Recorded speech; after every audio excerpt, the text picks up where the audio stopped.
Então agora sim, vamos lá, depois do intervalo comercial, vamos falar dos impedimentos, né?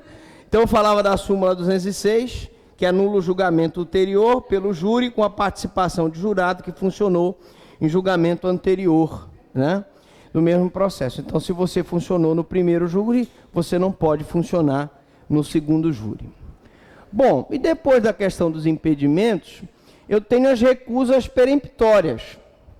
Então, feitas as advertências, não pode funcionar marido e mulher, ascendente e descendente, parentes, né? Eu tenho o início do sorteio. Cada uma das partes, então, primeiro a defesa e depois a acusação, poderá recusar até 3 jurados. Nessa fase, que a gente chama recusa peremptória, é a fase em que a defesa e a acusação podem recusar sem mostrar nenhum motivo. Como eu disse, por exemplo, ele aqui tem cara de mal, né? A defesa provavelmente recusaria. Além do mais, tu, na frente do cemitério meia-noite, deve realmente assustar até o lobisomem. Mas o problema é que um rapaz, por exemplo, calmo, olha, repara como ele faz a barba todo dia, né? Usa aquele creme Nivea, e ele está sempre bem aplumado, o cabelo dele sempre arrumado, o óculos limpo, nunca está sujo, pode reparar. Ele nunca vai ser escolhido pela acusação, porque ele é um cara que, bondoso, ele vai absolver. Então, não precisa dizer qual é o motivo. Por isso é que se chama recusa peremptória, tá? Então, a qual eu não preciso dar os motivos. Essa recusa é conhecida por recusa peremptória, pois é feita pelas partes sem fundamentar. Preste atenção. Professor Franklin, terminou as minhas 3 recusas que eu não preciso fundamentar.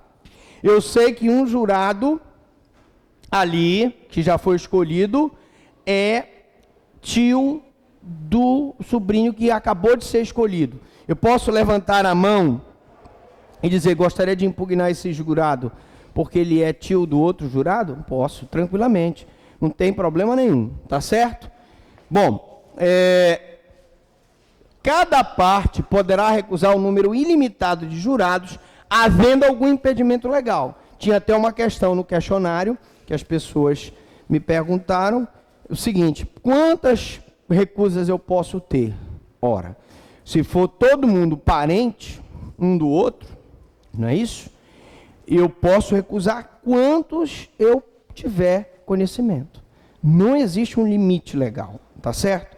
Lógico que vai chegar um momento que não vai ter mais jurado, se eu for recusar todo mundo. Mas se é possível acontecer, pode. Uma cidadezinha de interior é possível acontecer. Bom, agora nós vamos falar do dever de incomunicabilidade. Feito o sorteio, né? Formado o conselho de sentença, o juiz vai tomar o juramento. Se vocês observaram, né?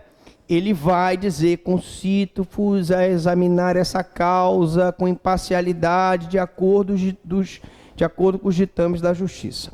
Nesse momento, passa a vigorar o dever de incomunicabilidade. Os jurados podem conversar desde que não seja sobre os fatos relacionados com o objeto do julgamento. Ou seja, eu posso falar de time de futebol, eu posso perguntar sobre o capítulo da novela, mas eu não posso perguntar para o jurado, vem cá, tu vais absolver o cara? Olha, tu acha que ele praticou o fato em legítima defesa? O que é que tu acha? Ele está sobre motivo fútil ou motivo torpe? Eu não posso falar sobre circunstâncias do julgamento. Eu posso falar sobre...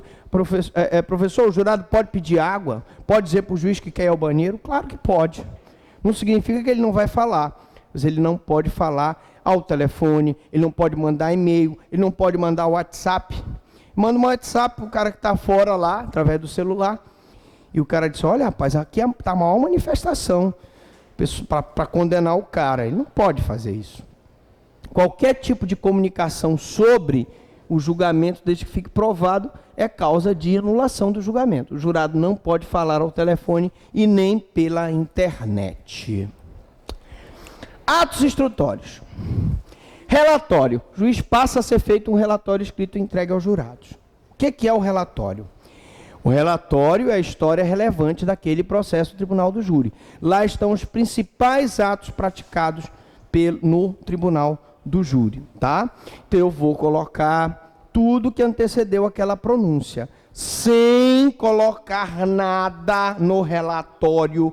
É só um relato, não tem nada subjetivo, é só uma narração do que aconteceu, sob pena de influenciar no ânimo dos jurados. Eu não posso nem mencionar de forma direta ou indireta a pronúncia, para eu não influenciar no ânimo dos jurados. A leitura das peças foi consideravelmente cerceada, pois fica limitada a leitura das peças, a leitura de peças que as partes se referirem às provas colhidas por carta precatória e as provas cautelares antecipadas ou não repetíveis.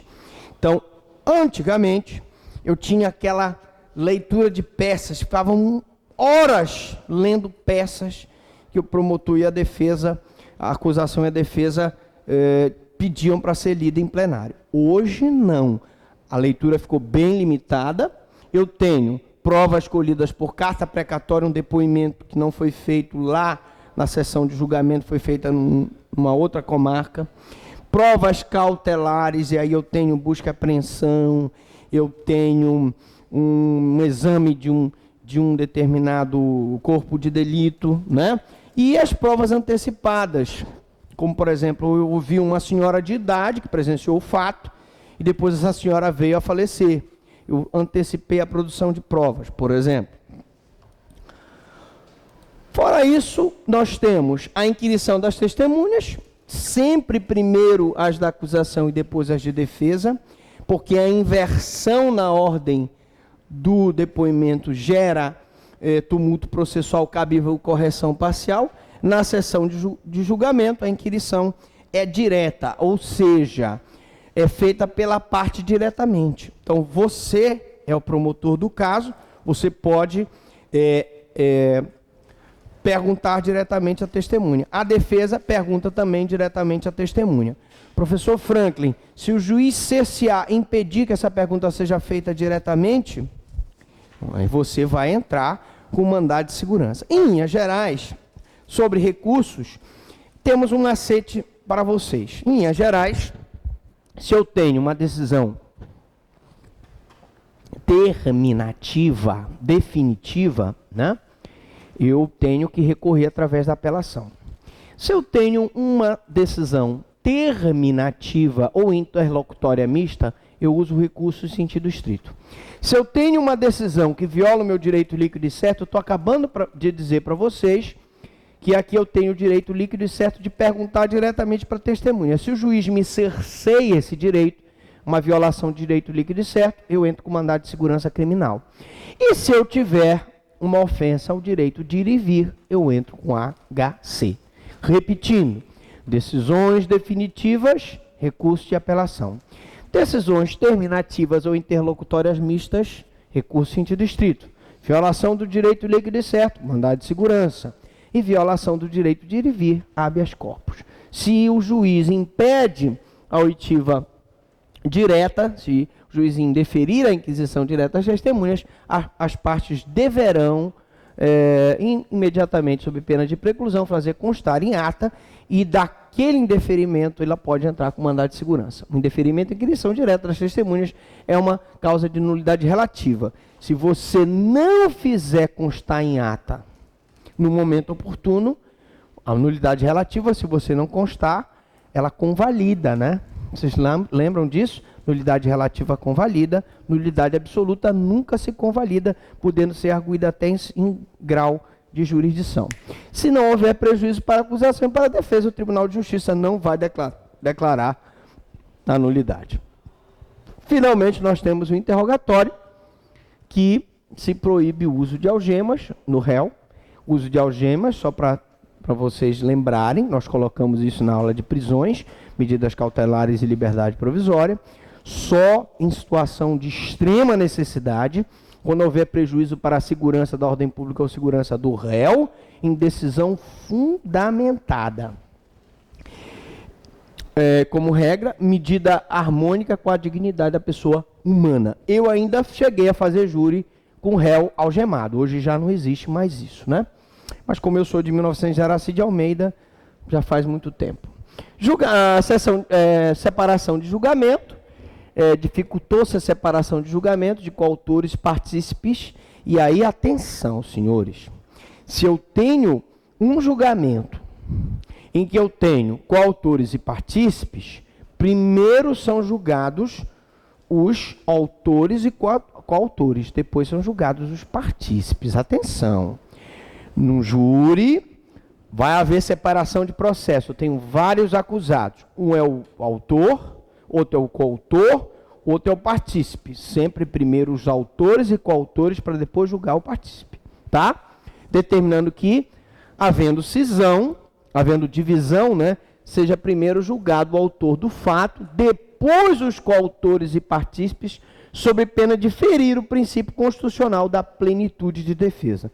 Eu cheguei a fazer um julgamento em que o partícipe foi julgado primeiro, que o autor tinha recorrido, ele foi condenado e aí estamos nesse imbróglio, que depois eu saí do júri, o autor ainda ia ser julgado e nós não sabíamos se acontecer ou não, se ele ia ser absolvido ou não, tendo partícipes já tendo sido condenado, né?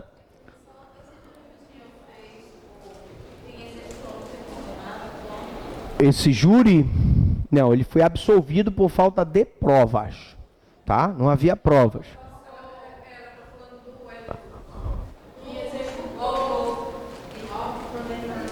O Wellington. Não, foi